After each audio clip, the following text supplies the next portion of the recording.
अब हम बात करते हैं अपनी एफटीआर की, फाइनल टैक्स रेजिम की। इसको हम देखते हैं कि एफटीआर हमारा क्या होता है, क्या नहीं होता, किस तरह से उसको हम टेकअप करेंगे। उसकी बात करते हैं हम। इसमें से जो हमारे पास इंपॉर्टेंट 3 इनकम्स हैं उसको हम देखेंगे क्या है क्या नहीं है, और फिर हम उसके बारे में लेके इसको फाइंड आउट करते हैं। अब हम जिस चीज की बात करने लगे हैं दैट इज एफटीआर। एफटीआर में हमें याद हो कि हमारे पास तीन जो है थी, हमारे पास 4 किस्म की रजीम्स थी। हमारे पास एनटीआर थी, हमारे पास सेपरेट टैक्स रजीम है, हमारे पास एफटीआर है, इसको पीटीआर भी कहते हैं, प्रिजम्पटिव टैक्स रजीम, और हमारे पास एमटीआर है। अगर मैं थोड़ा सा रिकॉल करूं एफटीआर को, एनटीआर को, तो हम एनटीआर के बारे में पढ़ के आ चुके हुए हैं कि एनटीआर किस तरह से काम कर रही होती है। कि इसमें हम अपने 5 हेड्स ऑफ इनकम जो है उनको लेके चलते हैं, हम अपने 5 हेड्स ऑफ इनकम को कैलकुलेट करते हैं। मतलब उसमें से हमारे पास जो सैलरी आती है हम वो लेते हैं, जो प्रॉपर्टी आती है हम वो लेते हैं, हमारे पास कैपिटल गेन आता है हम वो लेते हैं, हमारे पास बिजनेस आता है हम वो लेते हैं, हमारे पास अदर सोर्स आती है हम वो लेते हैं। इन सब को सम करते हैं तो ये मेरे पास क्या कहलाती है, ये मेरे पास मेरी टोटल इनकम कहला रही होती है, कि ये मेरी टोटल इनकम है। अब इस टोटल इनकम में हमारे पास सारी इनकम शामिल होती है। इसमें हमारे पास एनटीआर की इनकम भी शामिल होती है, इसमें हमारे पास सेपरेट ब्लॉक ऑफ इनकम भी शामिल होती है, इसमें हमारे पास एफटीआर वगैरह की इनकम भी शामिल होती है। इसमें से फिर हम क्या करते हैं, इसमें से हम लेस करवाते हैं अपने डिडक्टेबल अलाउंसेस। उनमें क्या आता है, उनमें ज़कात आती है, प्रॉफिट ऑन डेट आता है, उसके अलावा एजुकेशनल अलाउंसेस जो है ये हम पढ़ेंगे आगे जाके, ये आता है। इनको हम लेस करवाते हैं। लेस करवाने के बाद हमारे पास क्या आ जाता है, लेस करवाने के बाद हमारे पास जो इनकम आती है ये हमारी टैक्सेबल इनकम कहलाती है। ये जो टैक्सेबल इनकम आती है हमारे पास, इसमें से हमने अक्सर क्या किया होता है, हमें टैक्सेबल इनकम में से एनटीआर की इनकम सेपरेट कर देते हैं, सेपरेट ब्लॉक की इनकम हमने सेपरेट की होती है, एफटीआर की इनकम हमने सेपरेट की होती है। नॉर्मली जो ये वाली हमारे पास अमाउंट शो हो रही होती है ये हमारी एनटीआर की इनकम शो हो रही होती है। ये इनकम पकड़ते हैं, इस इनकम के ऊपर जो हमारे पास रेलेवेंट स्लैब्स होती हैं, सैलरीड की या नॉन सैलरीड की, वो हम स्लैब लगाते हैं, रेट लगाते हैं। मतलब ये हमारे पास इनकम आई है, इस इनकम को हमने मल्टीप्लाई किया रेलेवेंट परसेंटेज से, तो मेरे पास ये जो आ जाती है ये मेरी कहलाती है टैक्स लायबिलिटी।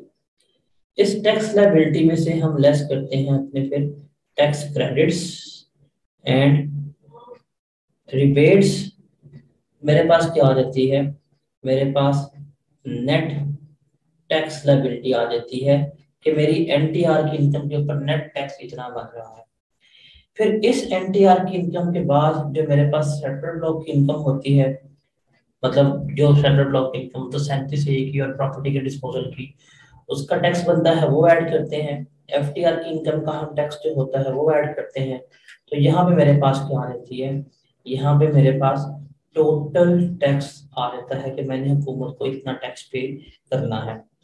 तो ये जो तरीकेकार है, अभी तक तो हम इस तरीके को पढ़ते आ रहे थे कि एनटीआर क्या होती है, हमने उसको डिटेल में देखा। हमने सैलरी कंप्लीट कर लिया, प्रॉपर्टी कंप्लीट कर ली, कैपिटल कंप्लीट कर लिया, अदर सोर्स हमारा कंप्लीट हो गया।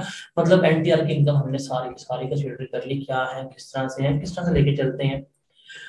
उसके बाद सेपरेट ब्लॉक ऑफ इनकम भी हमारा कंप्लीट हो गया था। तो सेपरेट टैक्स रेजिम क्या होती है, सेपरेट ब्लॉक ऑफ इनकम क्या होती है, हमने इसको सैलरी में डिस्कस किया, किस तरह से इसको लेके चलते हैं। मतलब वो जो गोल्डन हैंडशेक था, हमने 37A को डिस्कस किया, सिक्योरिटीज को हमने, डिस्पोजल ऑफ इमूवेबल प्रॉपर्टीज को डिस्कस किया, कि हम इसको किस तरह से कैलकुलेट करते हैं, किस तरह से हमारी इनकम आ रही होती है। ये सारी हमने बातें कर ली हुई है। अब हम जो यहाँ पे तीसरी अपनी रजीम डिस्कस करने लगे हैं, that is our final tax regime, जिसको हम एफटीआर कहते हैं। एफटीआर का मतलब है फाइनल टैक्स रजीम। इसे हम पीटीआर भी कहते हैं। पीटीआर से मतलब होता है प्रिजम्पटिव टैक्स regime। अब ये एफटीआर क्या होती है, इसको हमने देखना है कि ये किस मोड में काम करती है। इसमें एक चीज याद रखिएगा कि ये जो एफटीआर रजीम है, इसमें ना हमारे पास कुछ स्पेसिफिक आइटम्स हैं। ये इतनी बड़ी रजीम नहीं है, इतनी लंबी चौड़ी रजीम नहीं है, बल्कि इसमें कुछ स्पेसिफिक आइटम्स हैं। यहाँ आप बिग प्रिसाइजली कह सकते हैं कुछ हमारे पास स्पेसिफिक इनकम्स हैं। अगर हम ये इनकम कमाएंगे तो उनका जो टैक्स होगा वो एफटीआर के मुताबिक किया जाएगा। एफटीआर का नाम है फाइनल टैक्स रजीम। मतलब क्या होगा कि जो इनके ऊपर टैक्स लगता है वो बिल्कुल फाइनल होता है, तो उसमें कोई किसी किस्म की एडजस्टमेंट नहीं हो रही होती। अब ये रजीम किस तरह से काम करती है उसको देखिएगा। फॉर एग्जाम्पल, आपने कोई इनकम अर्न की, वो इनकम थी जी आपकी 1,000 रुपए की, और ये इनकम आपकी एफटीआर में फॉल कर रही थी। इसके ऊपर रेट था 10%, वो कटेगा और 900 आपको क्या दिया जाएगा, ये ट्रांसफर किया जाएगा। अब ये इनकम कैसे दी जाएगी, ये देखिए। आपने पैसे कमाए 1,000 रुपया, आपने पैसे कमाए 1,000 रुपया, लेकिन कभी भी आपको 1,000 रुपया नहीं दिया जाएगा, बल्कि जब जिस बंदे से भी आपने ये पैसे कमाए हैं जो एफटीआर में फॉल कर रहे हैं, वो क्या करेगा, वो ऑलरेडी इसमें से टैक्स को विदहेल्ड करेगा। वो टैक्स को विदहेल्ड करके आपको नेट पेमेंट करेगा। ये आपको रिसीव हुई है।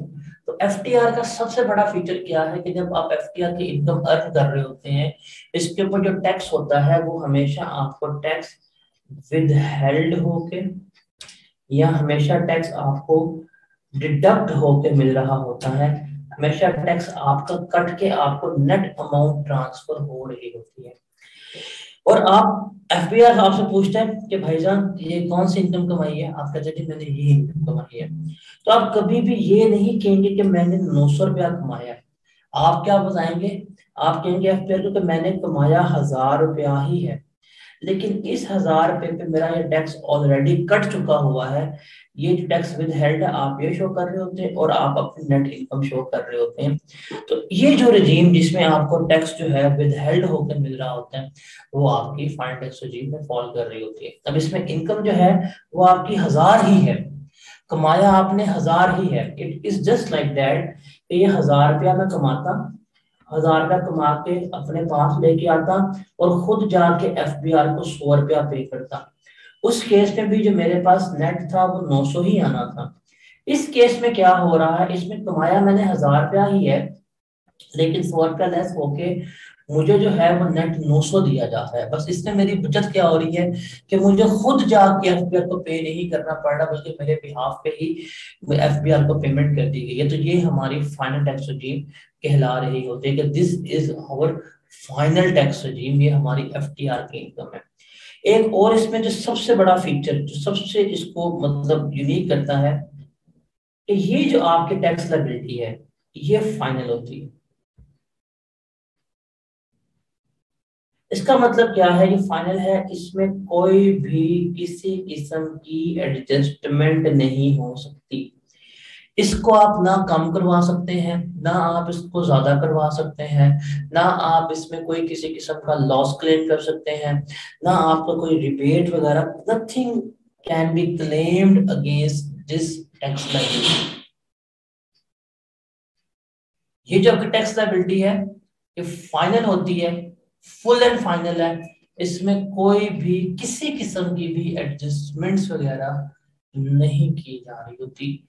ये चीज जो है वो आपने क्या रखनी है, अपने माइंड में रखनी है। तो ये पूरी स्कीम है, ये पूरी ड्रीम है जिसके तहत हम चीजों को लेके चल रहे होते हैं। तो इसमें एडजस्टमेंट कोई नहीं होनी, कोई भी किसी किस्म की भी इसके अंदर एडजस्टमेंट नहीं होनी। ये चीज आपको बस पता होनी चाहिए। जो टैक्स बन गया यही हुकूमत को पे होगा, यही हमारी फाइनल लायबिलिटी होगी, बस ये हमने को पे कर देना है।